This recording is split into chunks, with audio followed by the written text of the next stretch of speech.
Typhoon U2 made landfall on the U.S. territory, devastating the area with rain and nearly 200-mile-per-hour winds. There are several reported injuries, and right now it's unclear if or how many people have been killed. Residents are expected to be without electricity or running water there for months. Hit the U.S. territory since 1950. 7 super typhoons have wreaked havoc in the western Pacific this year. Forecasters say U2 may head west towards Taiwan, but the forecast is currently unclear. Beeline to perhaps devastate Puerto Rico, which were devastated by Irma. So there's no good news. Tonight, nearly 1 year after Hurricane Maria slammed Puerto Rico, a staggering new number, a death toll vastly underestimated. When a natural disaster strikes in the United States, the first and biggest responder is usually the Federal Emergency Management Agency, or FEMA. FEMA provides help in 3 categories. First, they give individual assistance, which involves direct individual relief such as crisis counseling and housing for the displaced. The second category is public assistance, which involves helping communities absorb the cost of emergency measures by rebuilding infrastructure. Finally, there is hazard mitigation, the smallest category in FEMA's budget.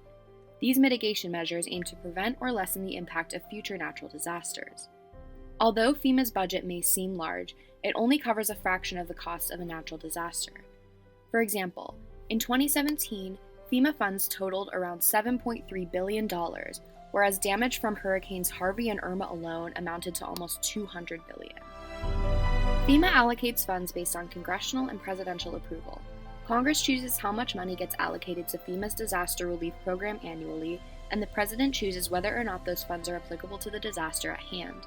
This can lead to many issues considering the fact that U.S. territories do not have adequate congressional representation.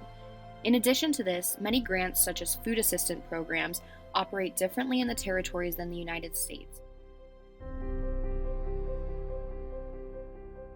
All right, so as CDC gets the disaster supplemental funding, this money comes from Congress with the directive to get it out and support the recovery projects in impacted areas. And so this process involves sending out a request for proposals and then the territories and jurisdictions sending back work plans and requests for the money. But what ends up happening is that there are so many accountability processes and structural systems in place for the jurisdictions to be able to spend the money that it ends up taking 6-9 months for them to do a simple hire or purchase of an equipment. Obviously the delay is frustrating. It's like having the money that you need in order to fix your roof or test the water or the food that needs to be tested, but being unable to use or access that money. And it's not, in my experience, it's not really one person's fault, but it's the way that the systems have progressed that have kind of just kept going and unchecked. And has trouble trying to figure out how to distribute that money. Because when Sudalor hit, they put all the funds into recovery and reconstruction of the roads and other buildings, infrastructure in general.